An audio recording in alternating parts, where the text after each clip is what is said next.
Sa bawat paghampas, salapi ang katumbas.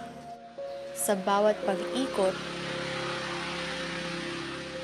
isang buong araw ang mairaraos. Ang buhay ay isang musika.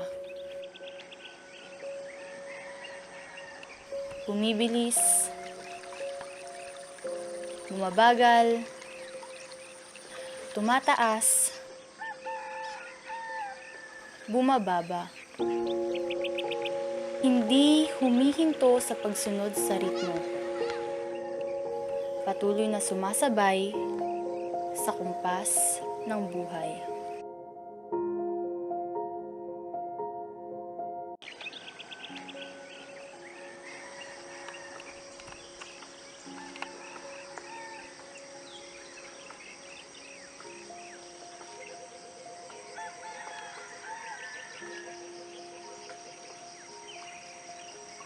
Maaga pa lamang sa lugar ng Cavite, Tubao, La Union ay abala na ang mga tao sa kani-kanilang pang-araw-araw na gawain.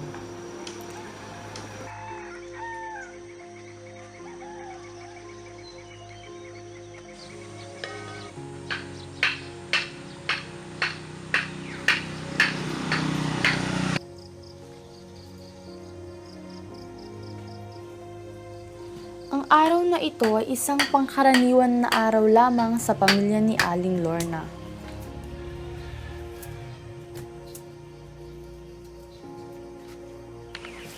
Maaga akong gumigising, mga 4 o'clock, nagdidilig ng mga yung halaman ko doon sa tapat ng bahay, ng mga gulay.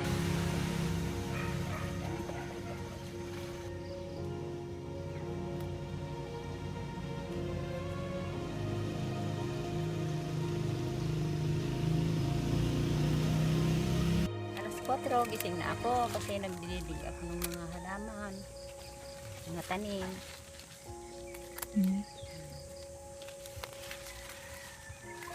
Bago ako magsaing, ayun, ang daming trabaho. Tapos magtinda. Ganun ang buhay. Hindi lang sa pag-aani ng mga ibibentang gulay nagtatapos ang paghanda ni Aling Lorna dahil may mga kahoy pa siyang kailangang ibigay at ibenta.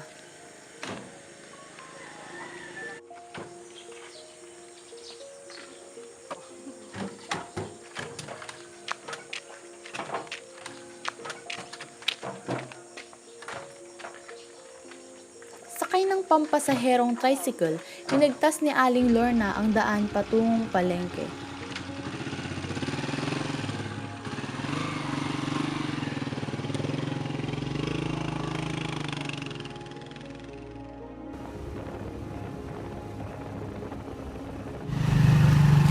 Ang pamasahe ng bawat isang tali ng mga kahoy ay nagkakahalaga ng piso at ang bawat tali ng kahoy na kanyang ibinibenta ay nagkakahalaga ng 10 piso.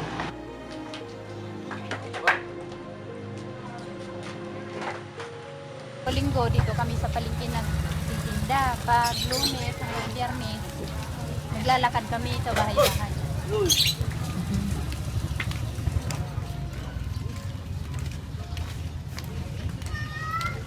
Kadalasan na nangyayari ay ang pinangbabayad ng mga bumili sa kanyang panindang kahoy ay ang mga paninda din nilang ibang produkto. Katulad ng nangyari sa araw na iyon, ay pinangbayad sa kanyang bentang mga kahoy ay ang karne ng baboy. Pagkakuha ng bayad ay agad nang pupunta sa kanyang pesto sa palengke si Aling Lorna upang ibenta ang mga naaning gulay.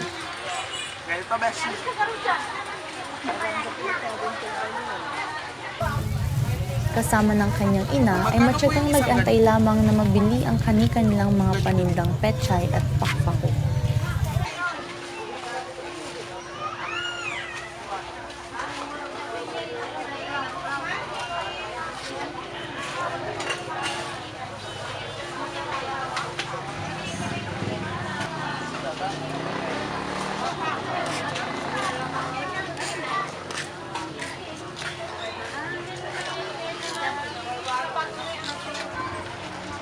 Pagkatapos ng ilang oras na pagtitinda, ay dumidiretso agad si Aling Lorna sa pagbili ng mga pagkain iuuwi para sa pamilya.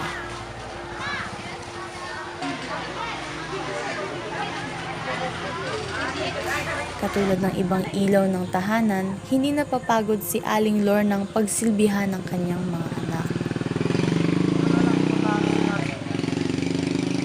Ilan naman po nakikita niyo sa araw-araw niyo pong pagbebenta po ng mga gulay?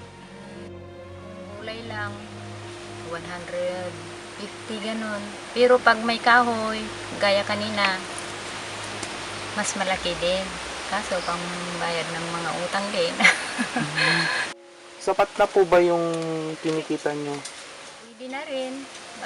Pero pag walang maibinta, talagang mangungutang ako. Wala kasi, meron din nag-aaral. Medyo nakukulangan din. Pero pag may mga, yung nga sabi ko, yung mga nangangawin ng lakay ko, hindi na rin pang araw-araw namin. Parang sala pero may isang kwarto. Dito natutulog yung anak ng lalaki. Dito.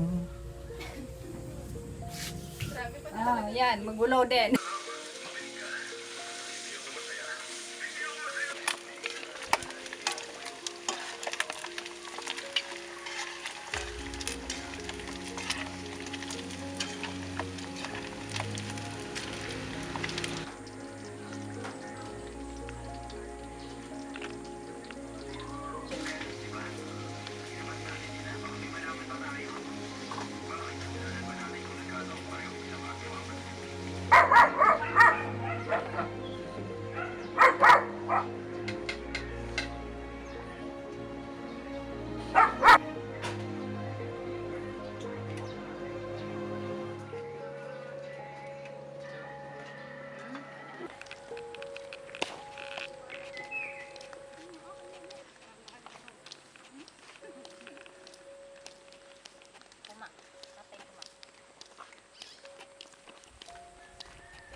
At kapag sumapit na ang hapon, pumupunta naman si Aling Lorna sa bundok upang bisitahin ang mga pananim at mga alagang isda.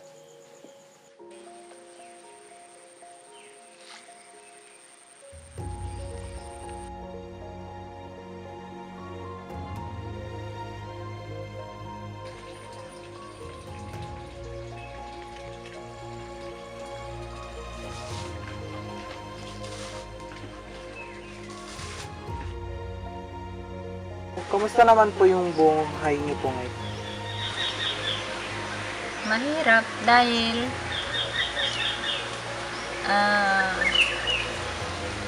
nagsisikap na maabot yung mga pangarap na mahirap abutin pero sa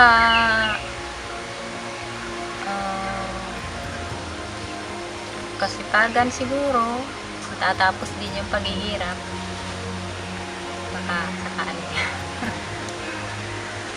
Gaano po kahalaga sa inyo yung pamilya po? Siyempre po mahalaga ay pamilya mo, mahal mo sila talaga, hindi mo sila pwedeng iwanan, ganon. Sana nga mag-aral yung dalawang dalaga ko kasi mahirap pag walang pinag-aralan. Yun ang sana matupad na hindi ko dahil siyempre hindi tayo sabi nga nila hindi tayo bumapatulog sa ibabaw ng lupa, di ba? Tapos siyempre gusto namin makapag-aral din yung mga bata o pag wala na kami meron silang pinag-aralan din. Yun ang parang ko ba gustong mangyari. Kung may mga trabaho na kaya mo, gawin mo basta nakakabuti sa pamilya mo. Ano yun. Sa mundong ibabaw kung saan mas maraming tao ang pipiliing kumapit sa patalim at magbenta ng laman, may mga katulad pa din ni Aling Lorna na handang magsakripisyo ng oras, magbanat ng buto, magbuwis ng pawis at magtiyaga sa mahirap ngunit marangal na hanap buhay.